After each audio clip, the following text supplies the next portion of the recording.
Good morning student. This next topic then momentum. சரி 2 mark क्वेश्चनல கேட்டாங்கன்னா follow பண்ணிக்கங்க. The linear momentum or simply momentum of the particle is defined as product of mass with velocity. சரியா? Product of mass and velocity product பண்ணா then momentum or linear momentum. It is denoted by p vector. ஏன்னா momentum is a vector quantity. Momentum is also vector quantity. Then p vector is equal to m into v vector. சரியா? mங்கிறது mass, vங்கிறது velocity. சரியா? இப்போ statement with formula கீழே இருக்கும். Then the linear momentum or simply மொமெண்டம்னு சொல்லுவாங்க. Linear மொமெண்டம்னால் மொமெண்டம் எல்லாம் ரெண்டு ஒன்று தான். Define as product of mass and velocity. The direction of momentum is also in the direction of velocity. சரி, அப்போ மொமெண்டத்தோடைய டைரக்ஷன் எதை ரெப்ரசன்ட் பண்ணியிருக்கு அப்படின்னா த டைரக்ஷன் ஆஃப் velocity. ஏன்னா மாஸுங்கிறது அங்கே constant value. And the magnitude of momentum is equal to product of mass and speed of the particle. சரியா? அப்போ மொமெண்டத்தோடைய மேக்னிடியூட் எதுக்கு ஈக்குவலாக இருக்கும் அப்படின்னா ப்ராடக்ட் ஆஃப் மாஸுக்கும் and speed of the particle. Speed of the particle v எங்க.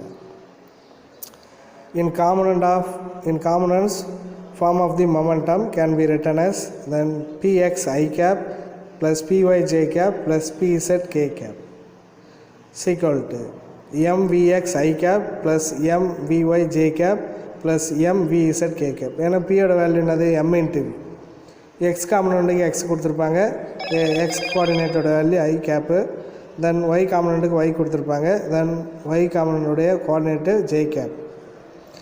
Here px equal to x component of momentum and is equal to mvx,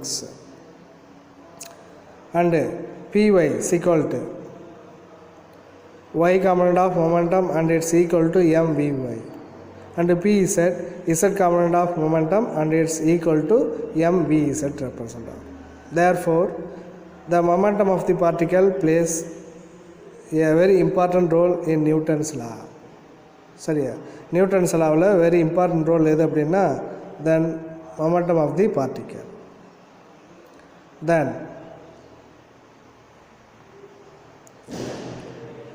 the physical significance of momentum can be well understood by the following example. Consider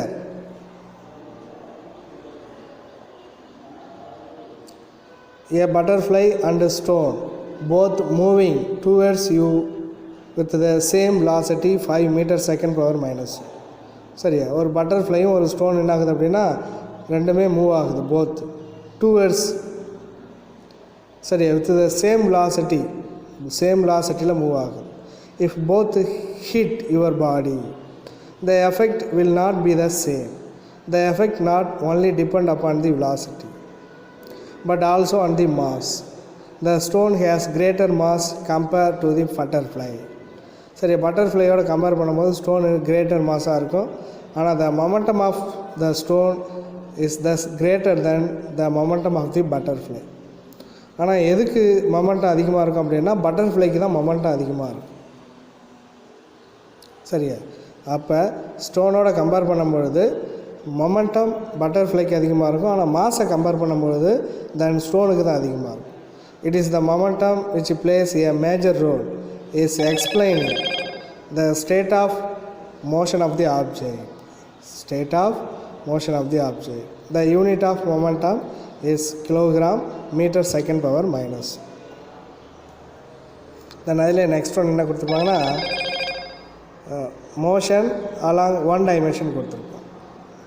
Motion along one dimension, then average velocity இருக்கும்.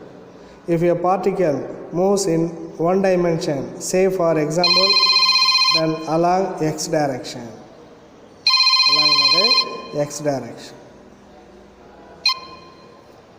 then the average velocity dx, then the average velocity dx or delta x by delta t is equal to delta x, then x2 minus x1 x2 minus x1 எல்லாம் by delta DA t2 minus t1. அப்படின்னா என்ன கான்செப்ட்னா ஒரு particle தென் x1ங்கிற பாயிண்ட்லேருந்து x2ங்கிற பாயிண்ட்டுக்கு move ஆகிருக்கு.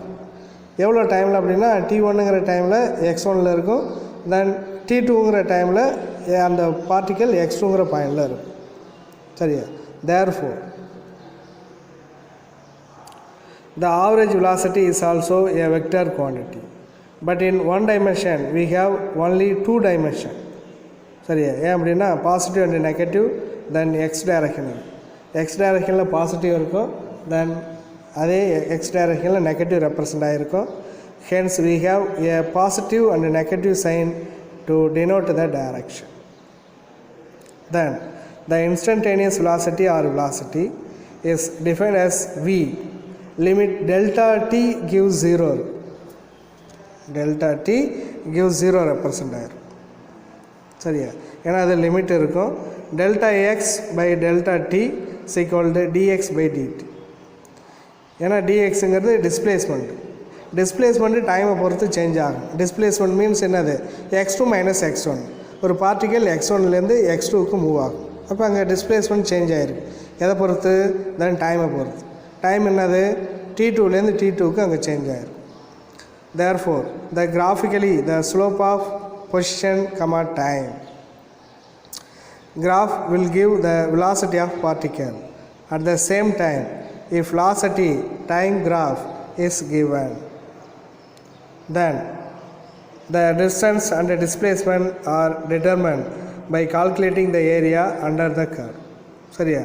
கொடுத்துருக்க graph, தென் position time graph, அந்த position time கிராஃபில் slope base பண்ணியிருப்பாங்க. சரியா? தென் இதில் டிஸ்டன்ஸையும் டிஸ்பிளேஸ்மெண்ட்டையும் கால்குலேட் பண்ணும். சரியா? we know the velocity is given by v is equal to dx by dt. therefore dx equal to v left side கொண்டு வந்தால் v into dt ரெப்ரசன்ட் ஆகும். இதை இன்டகிரேட் பண்ணும், போத் சைடு இன்டகிரேட் பண்ணும்பொழுது தென் dx இன்டகிரேட் பண்ணால் X limit x1 to x2 இருக்கும். v into dt integrate பண்ணால் தென் limit t1 to t2 இருக்கும். சரியா? therefore as already seen, the integration is equivalent to area under the given curve. So the term integral t1 to t2 v into dt represent the area under the curve v as a function of time. சரியா? அப்போ vங்கிற term மட்டும் டைமுங்கிற ஃபங்க்ஷனை பொறுத்து change ஆகும். சரியா? கிராஃபை mention பண்ணும்போது உனக்கு தெளிவாக இருக்கும். left hand side of the integration represent the displacement traveled by the particle from time t1 to t2. சரியா? அப்போ பார்த்தீங்க அப்படின்னா டைம் வந்து எக்ஸ் ஆக்சிஸில் இருக்கும். சரியா? தென் t1லேருந்து t2 இருக்கும். அந்த ஏரியாவை என்ன பண்ணியிருப்பாங்கன்னா ஷேர் பண்ணி கொடுத்துருப்பாங்க. சரியாப்பா? தென் அதே மாதிரி பார்த்தீங்க அப்படின்னா செகண்ட் பார்த்தோம் அப்படின்னா velocity டைம் கிராஃப் இருக்கும். velocity டைம் கிராஃப் இருக்கும். இந்த velocity டைம் கிராஃபில் பார்த்தோன்னா displacement particle the area is negative represent ஆகும். பாசிட்டிவ் டிஸ்பிளேஸ்மெண்ட்டும் இருக்கும், நெகட்டிவ் டிஸ்பிளேஸ்மெண்ட்டும் இருக்கும். Then it means that displacement is negative. ஏன்னா கடைசியாக எங்கே ரீச் ஆகும் அப்படின்னா நெகட்டிவ்க்கு ரீச் ஆகும். So the particle has travel in the negative direction. This is diagram. பாசிட்டிவ்லேருந்து நெகட்டிவ்க்கு உனக்கு அந்த பார்ட்டிக்கல் மூவ் ஆகிருக்கும். சரியா? அப்படின்னா தென் என்னது? x2 minus x1 x2 minus x1 represent பண்ணும்.